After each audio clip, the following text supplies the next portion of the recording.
नमस्कार, आप देख रहे हैं एफएम न्यूज और मैं हूं आपके साथ मनीषा सिंह। बात करेंगे पहली बड़ी खबर की। मद्रास हाई कोर्ट ने आज होने वाली एआईएडीएमके आम परिषद की बैठक के लिए हरी झंडी दे दी है, जिसके बाद अब पलानीस्वामी को पार्टी का अंतरिम महासचिव चुना गया है। दरअसल पनीरसेल्वम द्वारा बैठक को रोकने के लिए दाखिल याचिका को कोर्ट ने खारिज कर दिया था और इस याचिका में अंतरिम महासचिव पद को पुनर्जीवित करने और समन्वयक के साथ साथ संयुक्त समन्वयक पदों को समाप्त करने का प्रस्ताव था। अब ताजा जानकारी के अनुसार पलानीस्वामी और पनीरसेल्वम के समर्थक पार्टी दफ्तर के बाद आपस में भिड़ गए। वहीं चेन्नई में जयललिता की पार्टी एआईएडीएमके पर कब्जे की लड़ाई सड़क पर आ गई। एआईएडीएमके के नेता पलानीस्वामी और पनीरसेल्वम के कार्यकर्ता आमने सामने आ गए और पार्टी दफ्तर के बाहर एक दूसरे पर पत्थरबाजी करते हुए दिखाई दिए हैं।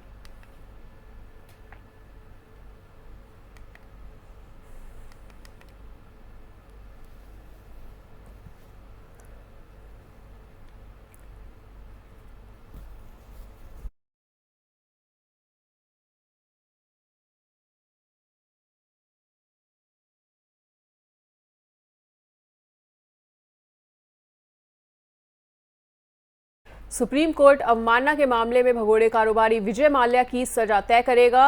वहीं केंद्र सरकार ने माल्या को अधिकतम सजा दिए जाने की मांग की है। केंद्र ने कहा है कि माल्या ने न सिर्फ विदेशी खातों में पैसे ट्रांसफर करने को लेकर कोर्ट को गलत जानकारी दी, वहीं बल्कि पिछले 5 सालों से वो कोर्ट में पेश न होकर अवमानना को और भी आगे बढ़ा रहा है। माल्या को 2017 में ही सुप्रीम कोर्ट ने अपनी अवमानना का दोषी करार दिया था। वहीं सजा पर चर्चा के लिए अब तक न तो माल्या पेश हुआ है, न ही उसकी तरफ से कोई वकील आया है।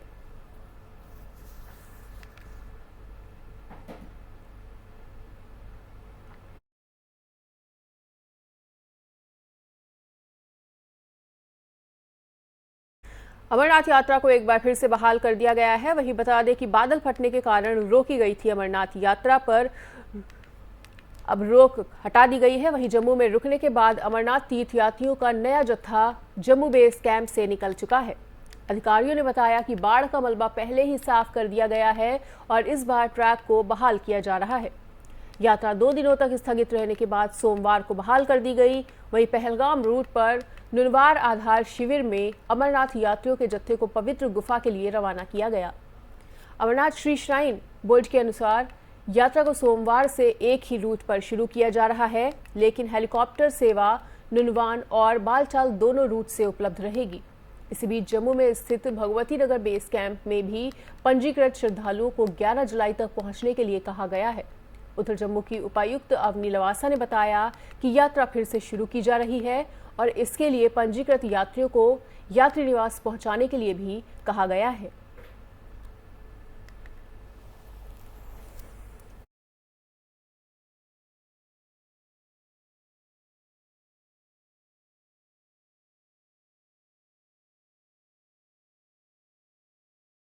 टेस्ला के सीईओ एलन मस्क ने ट्विटर का मजाक उड़ाया है। वहीं बता दें कि कुछ दिन पहले एलन मस्क ने ट्विटर खरीदने का ऐलान किया था, लेकिन 8 जुलाई को ट्विटर खरीदने की डील को एलन मस्क ने रद्द करने का फैसला लिया था और अब ये मामला कोर्ट तक पहुंच चुका है।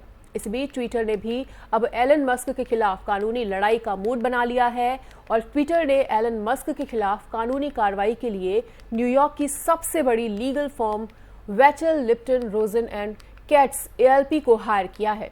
इसी कड़ी में एलन मस्क ने ट्विटर का मजाक उड़ाया है। वहीं मस्क ने अपने ट्विटर हैंडल पर एक फोटो शेयर की है। इस तस्वीर में एलन मस्क की हंसते हुए फोटो दिख रही है। वहीं फोटो में मस्क ने लिखा है कि पहले उन्होंने कहा कि मैं ट्विटर नहीं खरीद सकता, बाद में उन्होंने कहा कि वो बोर्ड का खुलासा नहीं करेंगे। अब वो मुझे कोर्ट के जरिए ट्विटर खरीदने के लिए मजबूर करना चाहते हैं, लेकिन अब उन्हें कोर्ट में बोर्ड का खुलासा करना होगा। मस्क ने ट्विटर पर अपने फर्जी अकाउंट्स की सही संख्या छिपाने और इस बारे में मांगी गई पूरी जानकारी नहीं देने का आरोप लगाया है और उन्होंने इसी आधार पर डील कैंसिल करने का ऐलान भी किया है।